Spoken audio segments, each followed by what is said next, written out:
And Deborah and I are here today to wish you a Happy New Year.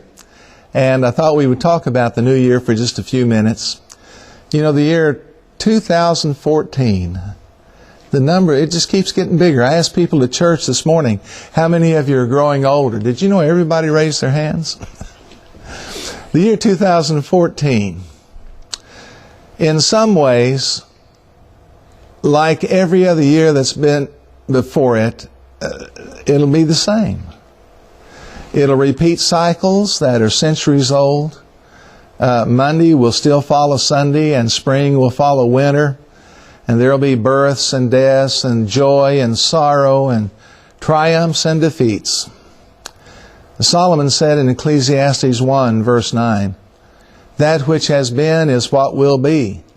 That which is done is what will be done. And there's nothing new under the sun." In other words, and in other ways, the new year will be unique. And there's going to be things that happen in the new year. There'll be a set of events that have never happened before. We've seen things this year that, as far as we know, have never happened before. And things that can never happen again will happen this year. There will never again be exactly the same combination of circumstances. Never again will we be at precisely this point in our lives. Never again will we be able to see things from exactly the same viewpoint as we do today. Doors will open that have been shut, and that will never open again.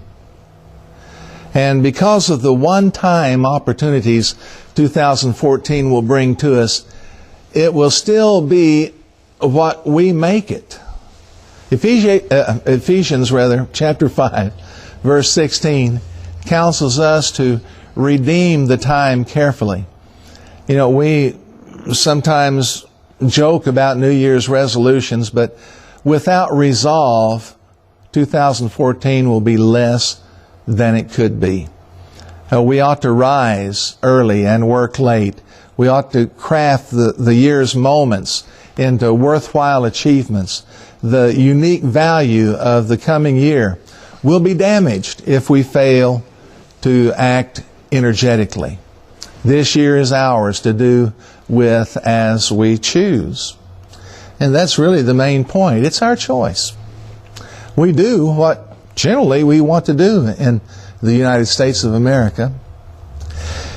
Sadly, many of life's greatest deeds are often left undone. Instead of seizing the day and doing the good that's within our reach, we childishly convince ourselves that there'll be plenty of opportunities to take care of these things later. And so through neglect and procrastination, we let months and years slip by unused. And the result is that our lives are unimproved. Solomon said in Ecclesiastes 10:18, "Because of laziness the building decays, and through idleness of hands the house leaks." Now, most of us regret not doing more with our lives in the past, so why do we continue the pattern? Someone has said that there's no alternative. Either we live with the pain of discipline, or we will live with the pain of regret. But the pain of regret can best be diminished by acting wisely today, in the present. In 2014, we'll be presented again with daily opportunities, daily challenges to use ourselves actively for God's purposes. What will we do with those opportunities? Let me encourage you to resolve to do something each day so that tomorrow you'll be glad about what you did yesterday. Now, keep in mind, too, that the true value of 2014 consists in what God will make of it. Now, we are God's tool, but it's God's will that's going to be done. An honor for anything you may accomplish in 2014 should be His. Give God the praise and the glory.